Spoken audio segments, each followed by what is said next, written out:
सुलेमान ने परमेश्वर का मंदिर बनाना शुरू किया। बाइबल बताती है उसे उस मंदिर को बनाने में 7 साल लग गए और 7 साल के बाद जब सुलेमान उस मंदिर में जाता है, बलिदान करता है और जब वो दुआ करता है तो वो अपनी दुआओं में एक बात कहता है।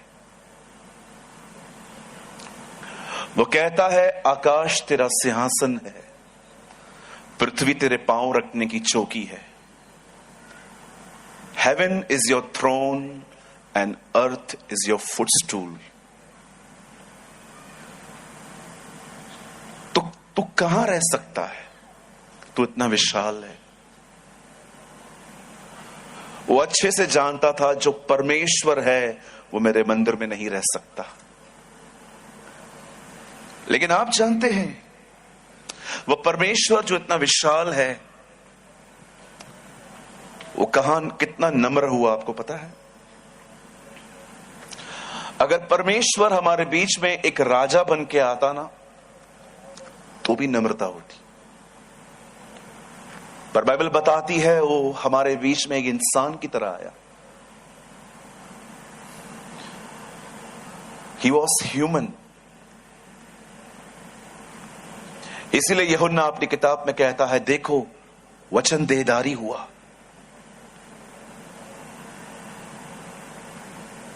इब्तिदा में कलाम था, कलाम खुदा के साथ था और कलाम ही खुदा था और कलाम गोश्त बना। आप जानते हो उसने अपने आप को कितना नम्र किया। उस परमेश्वर ने जो वो इतना महान था, उसने अपने आप को एक छोटे से वचन में सीमित करके अपने आप को दे दिया। आज मैं आपसे पूछना चाहता हूं, क्या आपकी जिंदगी की नींव उसका वचन है? जब भूकंप आता है, क्यों कुछ बिल्डिंग्स गिर जाती हैं? The problem is not super structure, the problem is foundation. जो भी बिल्डिंग्स अच्छी नींव पर बनी हुई नहीं रहती ना, वो सारी बिल्डिंग्स कोलैप्स हो जाती हैं, सब गिर जाती हैं। हमारे मुंबई में बारिश में इतनी बिल्डिंग्स गिरती हैं। मेरे घर से कुछ समय पहले, मेरे घर से सिर्फ 5 किलोमीटर की दूरी पर एक बिल्डिंग गिर गई। हमारे चर्च के एक बहन के पापा की डेथ हो गई बिल्डिंग गिरने से। स्लैब गिर गया। क्यों गिरा? फाउंडेशन गलत थी। कभी आपने सोचा है आप प्रभु में हो, आनंदित नहीं हो, खुश नहीं हो, पीस नहीं है अंदर? क्यों नहीं है? नींद में भी दिमाग चलते रहते हैं हमारे। होल डे हम लोग स्ट्रेस में जिंदगी जीते हैं। सबोपदेशक में लिखा है, मनुष्य सिर्फ अपने दुख भरी कड़वी रोटी खाता है। क्यों? प्रॉब्लम पता है क्या है? नींव कमजोर है। हमारी जिंदगी की जो नींव है वो परमेश्वर का वचन नहीं है। क्योंकि हमारे परिवार, हमारे मोबाइल, हमारे सोशल लाइफ ने हमें इतना बांट के रखा है कि हमें खुदा के पास जाने के लिए टाइम नहीं मिलता और हम भुगतते रहते हैं। पास्टर्स को ढूंढते रहते हैं, संस्थाओं को ढूंढते रहते हैं, मीटिंग्स को ढूंढते रहते हैं कि जाएं और कुछ हो।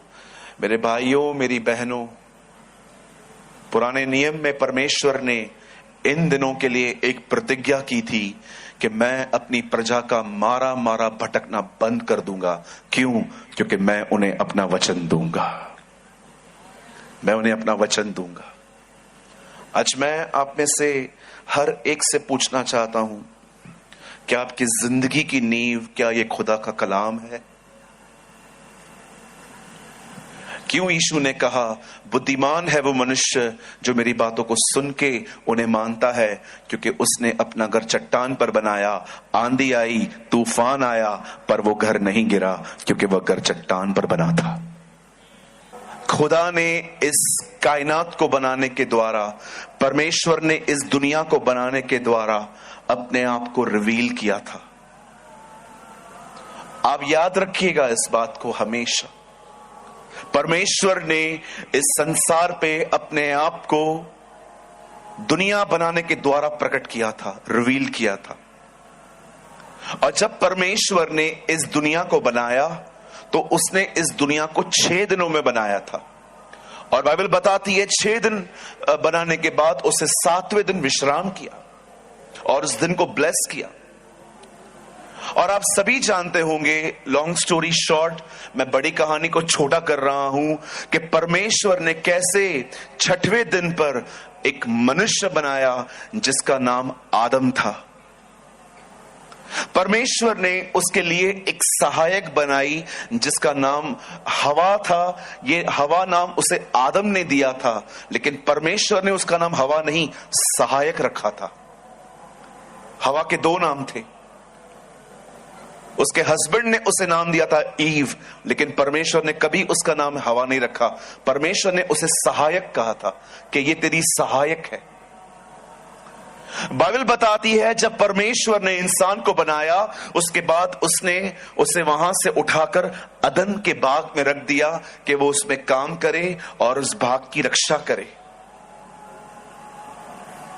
जब परमेश्वर ने उन्हें वहां पर रखा, परमेश्वर ने एक बहुत सिंपल थिंग उन्हें एक्सप्लेन की कि देखो, इस बाग में जो कुछ है वो तुम्हारे लिए है, तुम उसे खा सकते हो, लेकिन उसके बीचों बीच उसने एक वहां पेड़ लगाया था जिसका नाम था भले और बुरे के ज्ञान का वृक्ष। और परमेश्वर ने साफ कहा था तू उसे मत खाना, क्योंकि जिस दिन तू उसे खा लेगा उस दिन तेरी आंखें खुल जाएंगी और तुझे पता चल जाएगा। कभी आपने इस बारे में सोचा है कि परमेश्वर क्यों नहीं चाहता था कि आदम को भले और बुरे के ज्ञान को वो पाए, वो समझे? क्या आप अपने बच्चों को नहीं सिखाते क्या गलत है, क्या सही है? आज भी जब हमारे बच्चे उठते हैं तब हम उनको कहते हैं ब्रश कर, हाथ धो के आ, किसी का टिफिन स्कूल में मत खाना और न अपना टिफिन किसी के साथ शेयर करना, अजनबी से कोई चीज मत लेना। हम तो अपने बच्चों को सिखाते हैं। फिर परमेश्वर क्यों नहीं चाहता था कि इंसान को भलाई और बुराई का ज्ञान न पाए? कभी सोचा आपने? आप बहुत आशीषित होंगे अगर आपने बाइबल को धीमे से पढ़ना शुरू कर दिया तो। You will really blessed. एक अध्याय मुझे कंप्लीट करना है आज, और ईयर में पूरी बाइबल कंप्लीट करनी है, ये छोड़ दीजिए अब। इसीलिए फिलिप्पुस ने उस खोजे से रथ पर कहा, हे महाशय, जो आप पढ़ते हो क्या आप उसे समझते भी हो? आज बहुत सारे लोग हैं वो पढ़ते हैं पर समझते नहीं है। क्यों? क्योंकि वे धीमे से नहीं पढ़ते। मैं आप में से हर एक को कहना चाहता हूं, आप चाहते हो वचन आपको समझ में आए, उसे धीमे से पढ़ो। हमारे प्रभु यीशु मसीह का आखिरी काम था पृथ्वी पर, उसने रोटी तोड़ी और बांटी। रोटी को तोड़ना सीखिए। इसीलिए पॉल तिमुथियुस से कहता है, divide the word of the truth correctly. परमेश्वर के वचन को ठीक से काम मिला। जब भी आप वचन को पढ़ते हैं बहुत धीरे से पढ़ें, प्रार्थना के साथ पढ़ें।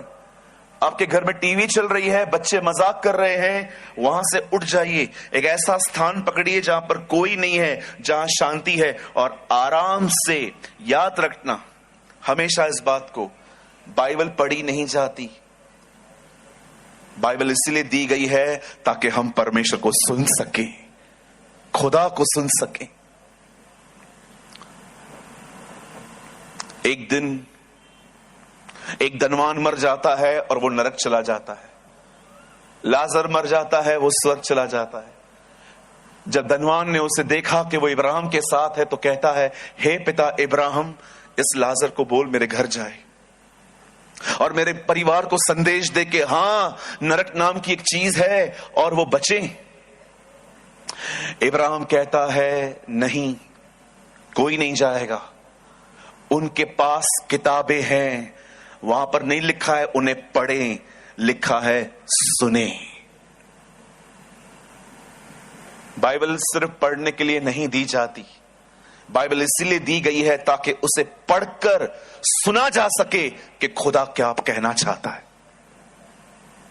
इसलिए यीशु ने कहा मनुष्य पढ़ने से नहीं, परमेश्वर को सुनने के कारण जिएंगे। सुनना जरूरी है। थम जाइए, जब आपको कुछ समझ में नहीं आता बाइबल में, थम जाइए, रुक जाइए, वहां पर प्रार्थना कीजिए, वहां पर प्रभु फास्टिंग कीजिए उस एक आयत को समझने के लिए। मैंने अपने जीवन में कभी फास्टिंग किसी चमत्कार पाने के लिए नहीं की है। मैं हमेशा उपवास परमेश्वर का वचन समझने के लिए करता हूं कि प्रभु देख, मैं सिंसियर हूं, इसीलिए मैं अपना खाना छोड़ रहा हूं। Reveal your word. क्या लगता है आपको प्रभु आपके भूखे और प्यासे रहने से खुश होता है? नो। Fasting means sincerity. आप गंभीर हैं, इतने गंभीर कि आपने आज खाना छोड़ दिया है सिर्फ एक वजह से कि वो मुझसे बात करे। परमेश्वर आपकी भूख और प्यास को नहीं देखता, वो आपके हृदय को देखता है कि ये बंदा इतना गंभीर है मेरे प्रति कि इसने वो चीज छोड़ दी जो चीज इसको चलाती है, खाना। क्यों परमेश्वर नहीं चाहता था कि मनुष्य को भले और बुरे के ज्ञान का पता चले? आप जानते हो परमेश्वर क्या चाहता था? कि उन्हें सब चीजें ऑटोमेटिकली नहीं, मेरे साथ संबंध में पता चले। आदम के उस फल खाने के कारण उसे क्या मिला? Independent life. आज भी आप जाइए बाहर, किसी से पूछिए क्या ये सही है, क्या गलत है। ओह, आई नो वेरी वेल, मेरे को सब पता है, मेरे को मत सिखाओ। आप जानते हैं जब परमेश्वर ने वहां पर उन्हें रखा और कहा ये फल मत खाना, उन्होंने उसी में से खाया और बाइबल बताती है वे नंगे हो गए। वो ऑलरेडी नंगे थे, लेकिन अब विवेक पैदा हो गया। अब उन्हें पता चल गया कि what is wrong and right. और जैसे उन्होंने उस फल को खाया, वे नंगे हो गए और वो छुप गए। हर शाम जैसे परमेश्वर आता था, परमेश्वर वहां उतरता है, और इस बार अदन की वाटिका खाली पड़ी थी, ये दोनों गायब थे। तब परमेश्वर कहता है आदम तू कहां है? आप जानते हो वो छुपे हुए थे, आज उसका वेलकम नहीं किया जा रहा था, वो दोनों छुप गए थे। तब आदम अंदर से कहता है नहीं, मैं डर गया था, मैं जान गया हूं कि आप आ चुके हैं, मैं छुप गया था। तब परमेश्वर उसे कहते हैं जिस फल को खाने के लिए मैंने मना किया था, क्या वो तूने खाया? परमेश्वर ऑलरेडी जानता था इन लोगों ने फल खाया है, फिर वो क्यों पूछ रहा है?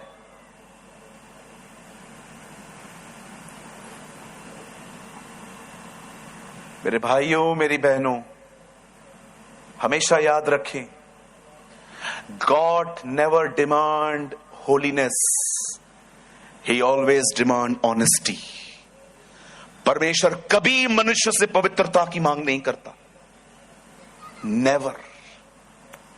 वो हमेशा मनुष्य से ईमानदारी की मांग करता है। वो चाहता है कि कोई व्यक्ति अपने बल पर पवित्र नहीं हो सकता, इसीलिए वो हमेशा कहता है, वह ईमानदारी चाहता है। मैं आप में से हर एक को कहना चाहता हूं, अगर आप ईमानदार बनेंगे वो आपको पवित्र बना देगा। He will make you holy. God never demand holiness. वो कभी नहीं कहेगा आपको जा पवित्र हो क्या, वो कभी नहीं कहेगा। वो हमेशा मनुष्य से ईमानदारी चाहता है। इसीलिए आपने देखा प्रभु यीशु मसीह फरीसियों को छोड़कर वैश्याएं और चोरों के साथ खाना खाता था। क्यों? क्योंकि वे ईमानदार थे, वे ऑनेस्ट थे। मेरी बातों को गलत तरीके से मत लीजिएगा। कभी कभी आप रास्ते पे खड़ी हुई किसी प्रोस्टिट्यूट से बात करिए और उससे पूछिए, बहन आप कौन हो? वो आपको सामने सामने कहेगी, आई एम अ प्रोस्टिट्यूट, मैं वैश्या हूं। क्या था उन वैश्याओं और चोरों में जो दिन रात पढ़ने वाले फरीसियों में नहीं था? जानते हो क्या था? वो ईमानदार थे। इसीलिए यीशु ने उन्हें खड़े होकर कहा, राज्य की संतान नरक में डाल दी जाएगी और चोर और वैश्याएं परमेश्वर के राज्य में आएंगे। प्रभु, राज्य की संतान मतलब ये लोग जिनके लिए मैं आया था, ये निकाल दिए जाएंगे, लेकिन ये अंदर आएंगे। क्यों? क्योंकि ये ईमानदार थे। कितने लोग हैं यहां पर, मैं जानना चाहता हूं आप लोगों से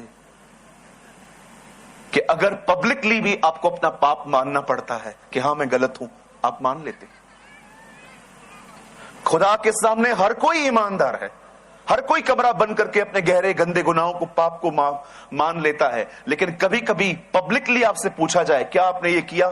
आप में से कितने लोग हैं जिनको कोई शर्म नहीं आती ये बोलते हुए कि हां हुआ है मुझसे, हो गई गलती मुझसे?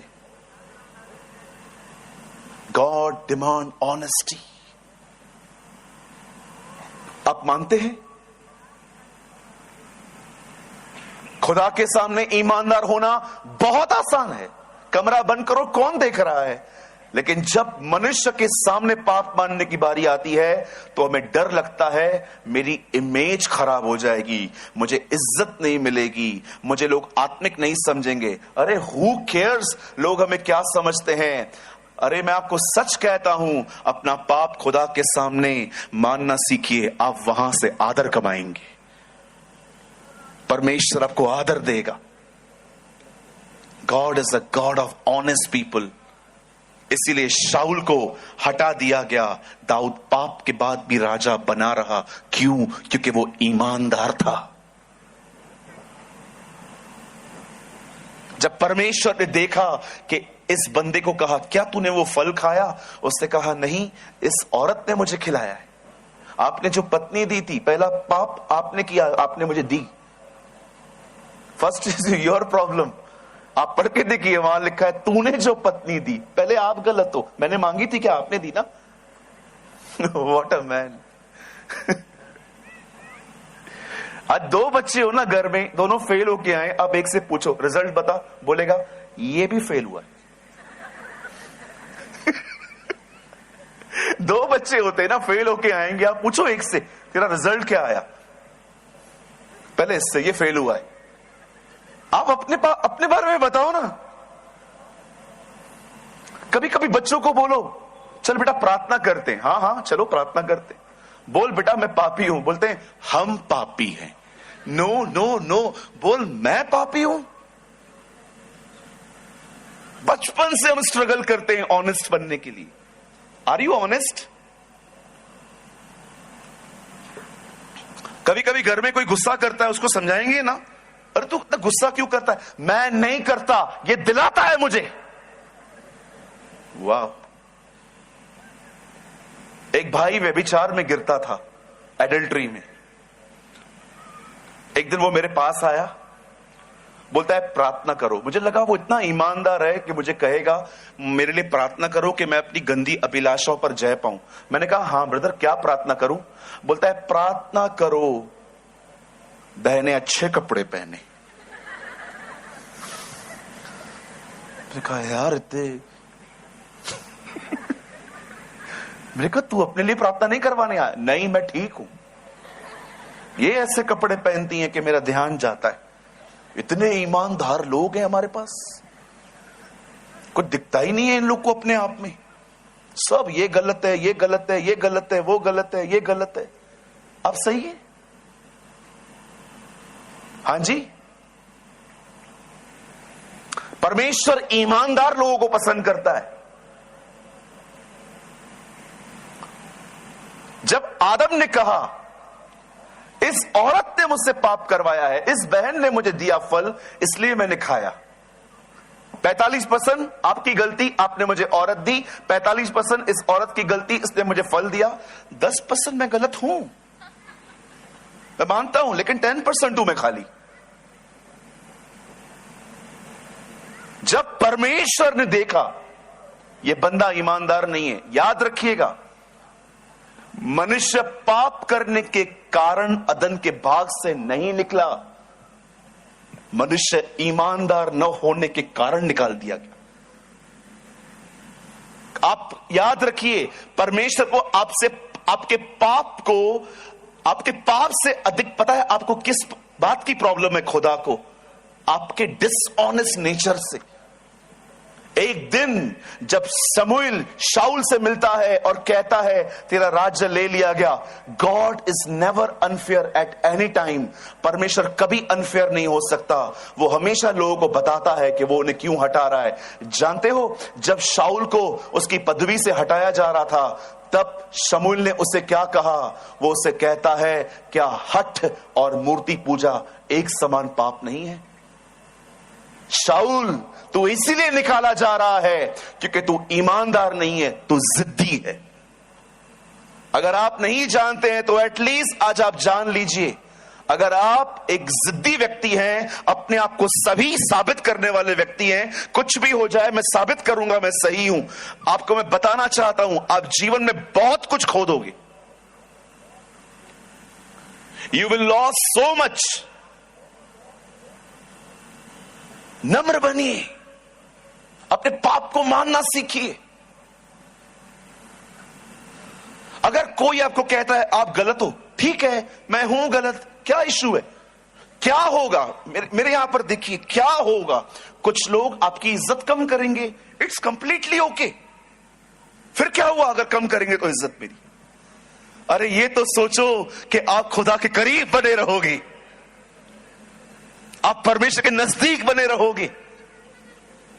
अपने आप से एक सवाल पूछिए, आप यहां पर लोगों को खुश करने के लिए हैं कि अपने परमेश्वर के लिए हैं? आप यहां पर, जब परमेश्वर ने देखा कि मनुष्य ने पाप किया और अब ये मानते भी नहीं हैं, तब परमेश्वर ने आदम और हवा को दरवाजा दिखाया, चलो भाई निकलो यहां से। लेकिन जब वो निकल रहे थे, oh this is the first prophecy, ये पहली भविष्यवाणी थी परमेश्वर ने जीसस के लिए कही। तब वो शैतान को कहता है, शैतान मेरा बेटा आएगा, ओ यशुआ वेलकम, यीशु मसीह आएगा और वो तुझे कुचलेगा और तू उसकी एड़ी को डसेगा। इट मीन्स वो खुद डैमेज होकर तुझे मारेगा। जैसे ये प्रोफेसी हुई, आप सभी जानते होंगे, उसके बाद इंसान कहां से कहां चला गया। उसके बाद केन ने हाबिल की हत्या की। आप पढ़ सकते हो, लोगों ने अपना नाम करने के लिए बेबीलोन टावर बनाया। उसके बाद आप देख सकते हो, आज हम वहां से लेके आज तक हम क्या क्या देखते आए हैं। परमेश्वर ने यह भविष्यवाणी की थी कि एक दिन इस पृथ्वी पर उसका बेटा आएगा और शैतान को कुचलेगा। आप जानते हैं, बहुत साल पहले बाइबल बताती है कि परमेश्वर ने अपना पुत्र मरियम के द्वारा इस जगत में वो ले आया। बाइबल बताती है 2023 साल पहले एक फरिश्ता स्वर्ग से नीचे उतरता है, नासरत में आता है और वहां पर एक कुंवारी लड़की जो एंगेज गर्ल थी, जिसकी सगाई हुई थी और उसकी शादी होनी बाकी थी, परमेश्वर का वचन कहता है वो उसके घर जाता है और कहता है, मरियम तू भयभीत न हो, तुझ पर परमेश्वर का अनुग्रह हुआ है और तू एक बेटा जनेगी, तू उसका नाम यीशु रखना, क्योंकि उसकी सेवकाई क्या होगी? वह अपने लोगों को लंदन जाने के लिए वीजा दिलाएगा। है ना? It was his ministry. हे मरियम भयभीत ना हो, तू एक बेटा जनेगी, उसका नाम यीशु रखना, क्योंकि वो तुम्हारे घर के ऊपर एक माले के ऊपर दूसरा माला बना के दे देगा। ये उसकी मिनिस्ट्री थी ना। हम तो यही सुनते आए हैं आजकल। चलिए अपने पास वाले से एक बात कहिए, उन्हें कहिए भीड़ इकट्ठी करना बंद कर दो। हेलो, कोई हाथ दिखा सकता है?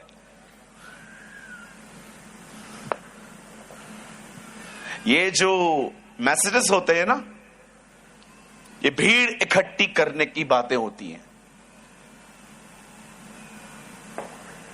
कितने लोगों ने ये वचन पढ़ा?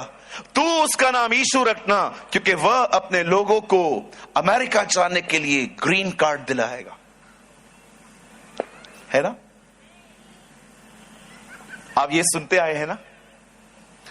सुनिए मेरे भाइयों, मेरी बहनों, मैं आप में से कुछ लोगों को आज कुछ समझाना चाहता हूं। यीशु हर एक को चंगा करता है।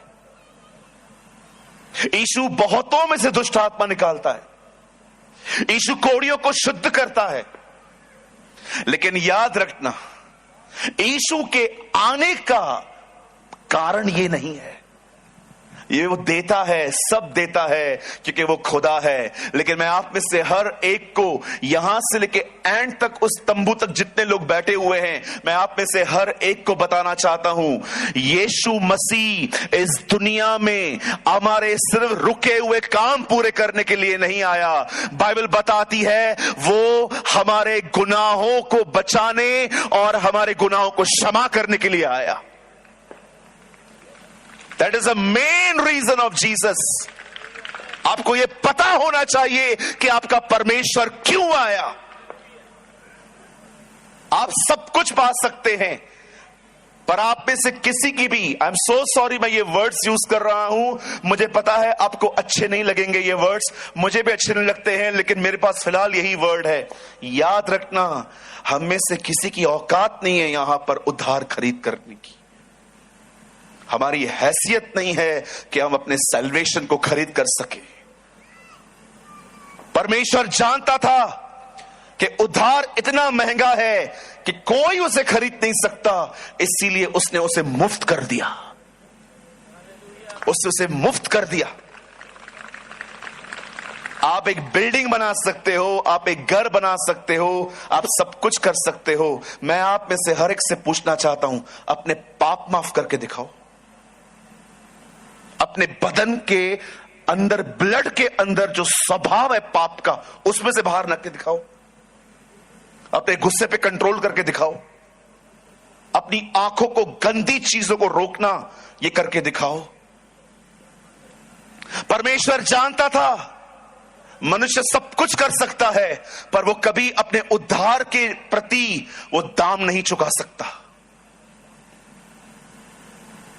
इसीलिए परमेश्वर ने अपने पुत्र को उसी काम के लिए भेजा जो मनुष्य से कभी नहीं हो सकता। याद रखो मेरे भाइयों, मेरी बहनों, आप एक बिल्डिंग बना सकते हो, आप एक घर बना सकते हो, आप क्लिनिक खोल सकते हो, आप मॉल खरीद कर सकते हो, आप बहुत सारी चीजें कर सकते हो, लेकिन आप में से कोई अपना उद्धार खरीद नहीं सकता। वो इतना महंगा है कि परमेश्वर जानता था कि वो इतना महंगा है कि उसे अपना बेटा खोना पड़ेगा, इसीलिए उसने उद्धार मुफ्त कर दिया।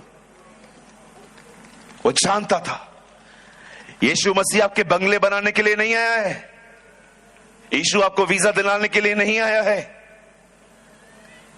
यीशु का सबसे पहला काम, उसकी पहली सेवकाई है कि एक मनुष्य उस पर विश्वास करके माफी पाए, अपने पापों से नजात पाए।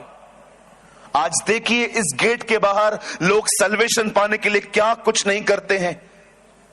वो सब कुछ करते हैं ताकि मुक्ति पाएं, मोक्ष पाएं, वो अपने उद्धार को पाएं, वे मरने के बाद स्वर्ग में जाएं। लेकिन मैं आपको बताना चाहता हूं मेरे भाइयों, मेरी बहनों, वो उद्धार ढूंढते हैं। हमारे पास उद्धार खुद चलकर आया है। हमारे पास उद्धार खुद चल के आया। आप जानते हो मैं अपने उद्धार के प्रति इतना धन्यवादी क्यों रहता हूं?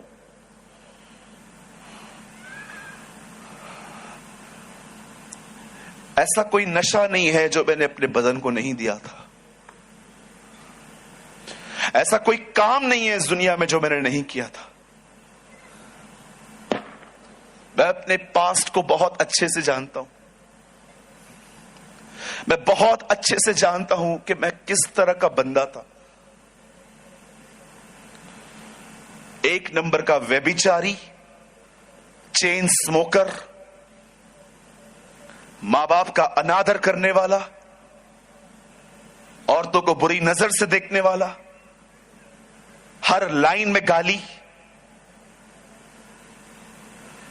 लोगों को मारना, परिवार में लड़ाई झगड़े करना, मेरे लिए नॉर्मल चीजें थी। मुझे लोग समझाते थे ये गलत है, मैं उनको बोलता रहा तुम पागल हो, चीटिंग नहीं करोगे, गाली नहीं निकालोगे, कमा नहीं पाओगे, तुम्हें करना पड़ेगा ये सब।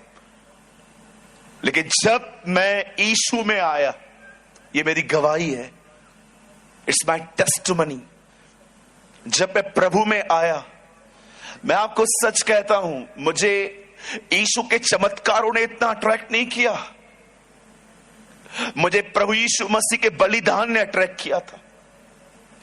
जब पादरी साहब प्रचार कर रहे थे कि तुम पापी हो, यीशु तुम्हारे लिए मरा है, आप विश्वास कीजिए पहली सभा में मैं फूट फूट के रो रहा था कि मैं गुनहगार हूं, मैं जानता हूं मैंने कैसी जिंदगी जी है। मैं आपसे पूछना चाहता हूं, खुदा ने आपके लिए बहुत कुछ किया है, आपको बीमारियों से चंगाइयां दी हैं, आपका कैंसर ले लिया, आपकी HIV ले ली, आप में से बहुत लोग कोविड में बीमार थे। यहां पर कितने लोग हैं जिन्हें खुदा ने बचाया था कोविड में? अपना हाथ उठाइए, मैं आपको देखना चाहता हूं। याद रखिए, इन सारे कामों के लिए खुदा का शुक्र हो। लेकिन सबसे अमेजिंग बात जानते हैं क्या है? यूहन्ना कहता है उसके नाम से तुम्हारे पाप क्षमा हुए हैं, उसके नाम से तुम्हारे गुनाह माफ हुए हैं। जब गुनाह माफ होते हैं ना, आजादी आती है। इसलिए आपने देखा यीशु मसीह ने क्या किया। जब एक व्यक्ति ऊपर से नीचे उतारा गया, उससे पहले क्या किया? उसने उसको चंगा नहीं किया, पहले उसने उसको कहा तेरे पाप क्षमा हुए। और जैसे पाप क्षमा हुए, लिखा है उसने अपनी खाट उठाई और वो चलने लगा। जब पाप क्षमा होते हैं ना, चंगाइयां ऐसे ही आ जाती हैं, छुटकारे ऐसे ही आ जाते हैं। यीशु ने पहले उसे चंगा नहीं किया, पहले उससे कहा तेरे पाप क्षमा हुए, उठ अपनी खाट उठा और चल। वो लोगों को चंगा बात में करता था, वो पहले उनके गुनाहों को माफ करता था, क्योंकि वो जानता था इनके गुनाहों के कारण इन पर बीमारियां आई हैं। गुनाह माफ होता थे, बीमारी चली जाती थी। बाइबल बताती है एक स्वर्गदूत नीचे उतरता है और मरियम से कहता है, मरियम तू डर मत, तुझ पर परमेश्वर का अनुग्रह हुआ है, तू एक पुत्र जनेगी, उसका नाम यीशु रखना, क्योंकि वह अपने लोगों का उनके पापों से उद्धार करेगा। और मरियम ये सुनने के बाद हामिला हो जाती है, प्रेग्नेंट होती है वो। और प्रेग्नेंट होने के बाद बाइबल बताती है 9 मंथ्स के बाद वचन कहता है वो उसको जन्म देती है। 8वें दिन उसका खतना हुआ, उसका नाम यीशु रखा गया। बाइबल बताती है उसके बाद जब वो 12 साल का था, एक बार वो उसे मंदिर में ले गए। मंदिर में हो जाने के बाद वो उसे घर पर लेकर आए। बाइबल में इसका जिक्र हुआ है कि जब वो 30 साल का था, तब वो दरियाए यर्दन पे आता है और वहां पर खड़े होकर उसके ऊपर पवित्र आत्मा उतरा। वचन कहता है उससे पहले उससे पानी का बपतिस्मा लिया और उसने वहां से अपनी सेवा शुरू की। अपनी सेवा में एक दिन उसके चेले उससे पूछते हैं, प्रभु आप इस मंदिर को देख रहे हो? मैं आपके नॉलेज के लिए आपको बताना चाहता हूं, उस मंदिर को बनाने में 46 साल लगे थे, 46 इयर्स। और उस मंदिर को जिसे बनाने में राजा हेरोदिस और उससे पहले के लोगों को 46 साल लग गए थे। जब वो उस मंदिर की खूबसूरती यीशु को दिखा रहे थे उसके चेले, तो वो उन्हें कहता है, सुनो कुछ नहीं बचेगा, एवरीथिंग विल बी डिस्ट्रॉयड, सब कुछ खत्म हो जाएगा। जब वो लोग इस बारे में सुनते हैं कि ये डिजास्टर्स की बात कर रहा है, खत्म होने की बात कर रहा है, तब वो लोग उसे एक पहाड़ पर बैठकर उससे एक सवाल पूछते हैं, प्रभु आपका आना और इस जगत का अंत किस तरह होगा? तब वो उन्हें कहता है, remember the wife of L-O-T, लोथ।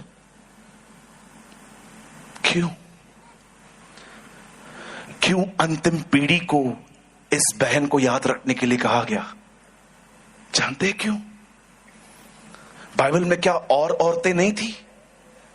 क्या उसने ये नहीं कहा हवा को याद करो जिसने आदम को फल खाने के लिए दिया?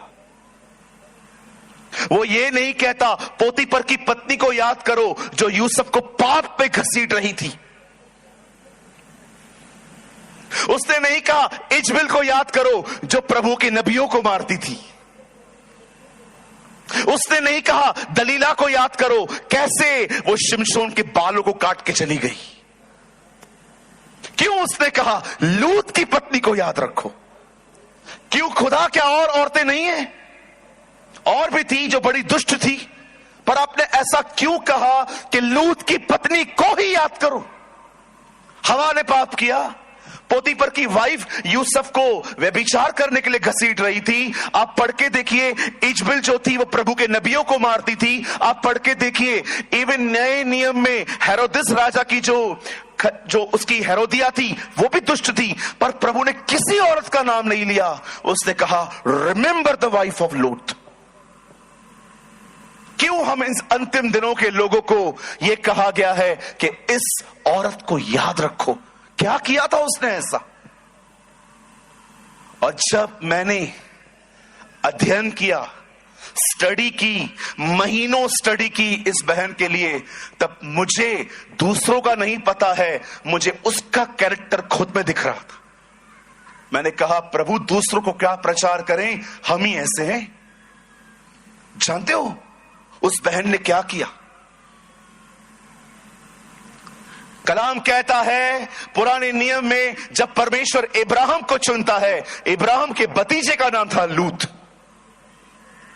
एक दिन इब्राहिम अपने भतीजे को कहता है हमें अलग होना पड़ेगा। लूत एक जगह चला जाता है, इब्राहिम दूसरी जगह चले जाते हैं। और जैसे लूत जिस जगह पे जाता है उस प्लेस का नाम था सदोम और अमोरा। मैं आपको कुछ बताना चाहता हूं कि इस देश में क्या, इस शहर में क्या होता था। आप व्यभिचार देखते होंगे लड़के और लड़की के बीच में, कि एक लड़का है एक लड़की है, वो एक दूसरे पर इंप्रेस हो गए, नंबर चेंज किया, उन्होंने बातें की, कुछ डर्टी बातें की, और वो एक दूसरे की तरफ खिंच गए और वो पाप में गिर गए। हम यही देखते आए हैं, लेकिन वहां ऐसा नहीं था। वहां पर पुरुष पुरुषों के साथ पाप करते थे, स्त्रियां स्त्रियों के साथ पाप करती थी। जब परमेश्वर ने देखा कि ये देश, ये शहर ऐसा है, प्रभु जानता था अगर मैंने इन्हें खत्म नहीं किया तो इनके बाद जो पैदा होंगे वो उससे बुरे होंगे। इसीलिए आप पढ़ के देखिए, नीनवे के लोगों को मारने से पहले योना नबी भेजा गया, क्योंकि वो निकल सकते थे, लेकिन इन्हें नाश करने से पहले किसी नबी को नहीं भेजा गया। और बाइबल बताती है जब परमेश्वर ने देखा कि सदोम और अमोरा के लोग नाश होने पर हैं, तब वो जानता था वहां पर इब्राहिम का भतीजा लूत रहता है। तब परमेश्वर इब्राहिम के पास आता है अपने स्वर्गदूतों के साथ, और वो इब्राहिम से कहता है सुन, मैं इस नगर को खत्म करने पर हूं। तब इब्राहिम जानता था कि यहां पर उसका भतीजा रहता है, और वो उससे बात करना शुरू करता है कि अगर तुझे वहां पर कुछ धर्मी लोग मिल जाएं, खुदा कहता है 50 मिल गए मैं छोड़ दूंगा, प्रभु अगर 40 मिले तो भी छोड़ दूंगा, प्रभु अगर 30 मिले तो भी छोड़ दूंगा। लास्ट बात आई 10 पर। परमेश्वर ने कहा अगर मुझे उस नगर में 10 धर्मी मिल गए मैं छोड़ दूंगा उसे। If I find 10 righteous people, I will leave Sodom and Gomorrah. परमेश्वर की नजर में अमीरों का नहीं, धर्मियों का बड़ा मूल्य है। धर्मियों का, ऐसे लोग जो यीशु के लहू से धोए गए, ऐसे लोग जो उसके पीछे चलते हैं। आप जानते हो एक धर्मी के कारण नेशन ब्लेस्ड होती है, नेशन ब्लेस्ड होती है।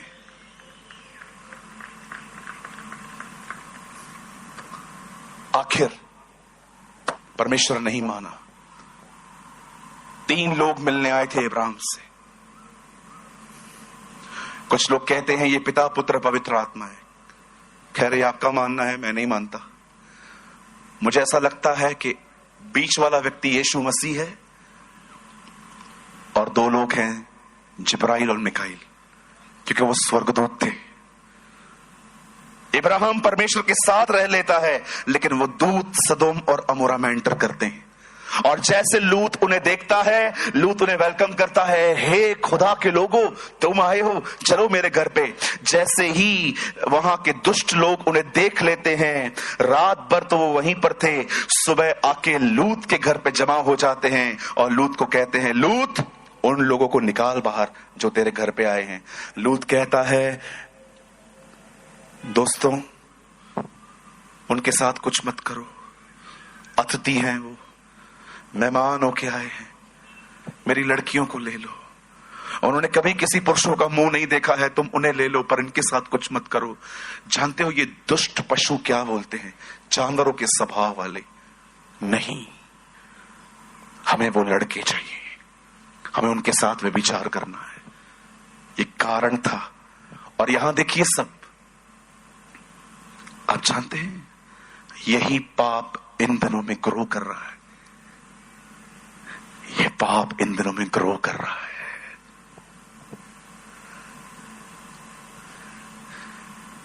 जैसे ही वे लोग जो उसके घर में आए थे, उन्होंने देखा कि घर के आसपास लोग जमा हो गए हैं, वो लूत को कहते हैं, लूत जल्दी निकल, उठ यहां से।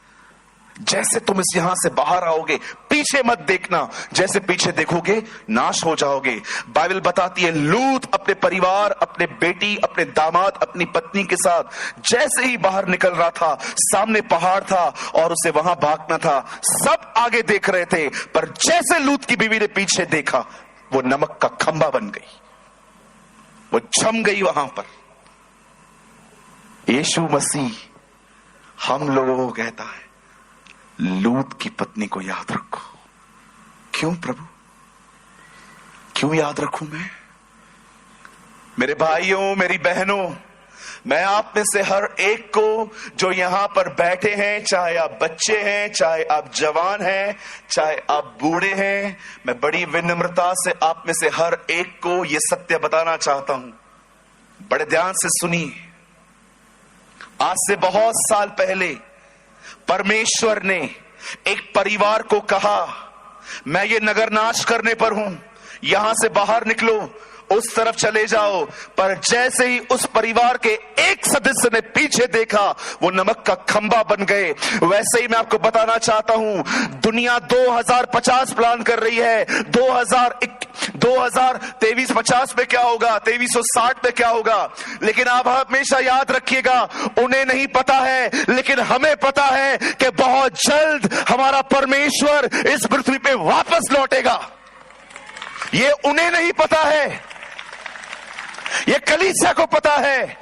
और कलीसिया को परमेश्वर आज आज्ञा दे रहा है, इस नाश होने वाली दुनिया की तरफ मत देखो, तुम भी खत्म हो जाओगे। You will be also destroyed। जैसे परमेश्वर ने उन पे प्रकट किया था कि ये नगर खत्म होने वाला है, मत देखना, वैसे ही दुनिया खत्म होगी। ये दुनिया को नहीं, कलीसिया को बताया गया है हमें, और हमें आज्ञा दी गई है कि इस संसार की तरफ मत निहारो, जम जाओगे तुम भी। जानते हो दुनिया की तरफ देखने का अर्थ क्या होता है? जो दुनिया कर रही है वो करना, उनकी तरह बनना। आज दुनिया क्या कर रही है? वो पैसों के पीछे है, वो नाम के पीछे है, वो ताकत के पीछे है, वो व्यभिचार के पीछे है। बहुत सारे लोग अपनी गंदी अभिलाषाओं को पूरा करने के लिए दुनिया के अंदर पता नहीं क्या क्या करते हैं। आज मैं आपसे पूछना चाहता हूं, आप कहां देख रहे हैं? या आप याद रखिए, दुनिया में काम करिए, वहां पर पैसे कमाइए, वहां पर सब कुछ करिए, लेकिन आपका मन आपके परमेश्वर में होना चाहिए। आज मैं आपसे पूछना चाहता हूं, आप किसकी तरफ निहार रहे हैं? उस बहन ने नाश होने वाली दुनिया की तरफ देखा, वो भी खत्म हो गई। आप में से हर व्यक्ति जैसे यीशु मसीह आज यहां लेकर आए हैं, मैं आपको बताना चाहता हूं, आज आप यहां पर खुद नहीं आए हैं, आज यहां पर आपको परमेश्वर ले आया है। आज मैं आपसे कहना चाहता हूं, आप किसकी तरह बन रहे हैं? कहीं ऐसा तो नहीं है आप दिन प्रतिदिन अपने पुराने स्वभाव में चल रहे हैं? यहां पर कितने लोग हैं जो हर दिन अपने परमेश्वर की तरह बनते जा रहे हैं? सब खत्म होने वाला है। अरे मैं हमेशा कहता हूं, मैं आज भी कहता हूं, ये साल भी निकाल दिया ना, बहुत बड़ी बात हो जाएगी। उसका आना इतना करीब है। You don't have years, you have days. आपके पास साल नहीं है, आपके पास दिन है। बहुत जल्द आसमान का सीना चीरकर वो हमारे बीच में आएगा, वो हमारे बीच में आएगा। आप किसकी तरफ देख रहे हैं? क्या आप दिन प्रतिदिन अपने परमेश्वर की तरह बन रहे हैं? Are you becoming like Lord Jesus Christ? क्या आप उसकी तरह दीन, नम्र, माफ करने वाले व्यक्ति बन रहे हैं? कि आप इन दिनों में हर रविवार को एक आत्मिक चोला पहन के हालेलुया हालेलुया बोलते हैं, लेकिन सोमवार से लेकर शनिवार तक जैसे आपको चाहिए वैसे जिंदगी जी रहे हैं? मैं आज आपसे पूछना चाहता हूं, रविवार के दिन तो हर कोई आत्मिक होता है। यहां पर we sing hallelujah, we sing praise the Lord, we sing shalom, oh Jehovah Jireh, my provider। रविवार के दिन हम सब आत्मिक होते हैं, सब नम्र होते हैं। पर मैं आपको बताना चाहता हूं, तैयारी रविवार को नहीं, तैयारी सोमवार से लेकर शनिवार तक की जाती है। किसकी तरह बन रहे हैं आप? उससे नाश होने वाली दुनिया की तरफ देखा, वो जम गई। उससे दुनिया की तरफ देखा, दुनिया की तरह बन गई। जब दुनिया के लोग दुनिया की तरफ देखने के द्वारा दुनिया की तरफ बन जाते हैं, तो हम अपने परमेश्वर को निहार कर परमेश्वर की तरह क्यों न बनेंगे? मुझे बताइए, क्या आप दिन प्रतिदिन अपनी जिंदगी परमेश्वर के लिए बिता रहे हैं? कितने लोग हैं यहां पर? मैं आपसे टूटे दिल से पूछना चाहता हूं, जब आप सुबह उठते हैं तो आप कुछ समय तक घुटनों पर रहते हैं और उसे कहते हैं, Lord give me grace to walk humbly. मुझे अनुग्रह दीजिए कि आज मैं नम्रता से चल पाऊं, किसी को बैक आंसर न करूं, किसको जो बोलना है बोले दो, आई जस्ट कीप क्वाइट। कितने भाई है यहां पर जो प्रतिदिन सुबह समर्पण करके निकलते हैं, खुदा मैं अपनी आंखें बुराई से फेर पाऊं, इसलिए मेरी मदद करना। मेरे भाइयों, मेरी बहनों, हमारी सभा, हमारी कलीसियाएं इस वचन पे पूरी होती हैं। पिता का प्रेम, हमारे प्रभु यीशु का अनुग्रह और पवित्र आत्मा की सहभागिता उसके बादलों पर आने तक हम सबके साथ होती रहे। पिता का प्रेम, पिता ने प्रेम किया और पुत्र दिया। पुत्र का अनुग्रह, पुत्र ने अनुग्रह दिया और पवित्र आत्मा दी। जानते हो पवित्र आत्मा ने क्या दिया है? नॉट अन्य भाषा, सहभागिता। सहभागिता। उसने आपको संगति के लिए बुलाया है ताकि आओ और मेरी तरह बनते जाओ, क्योंकि सब खत्म होने वाला है।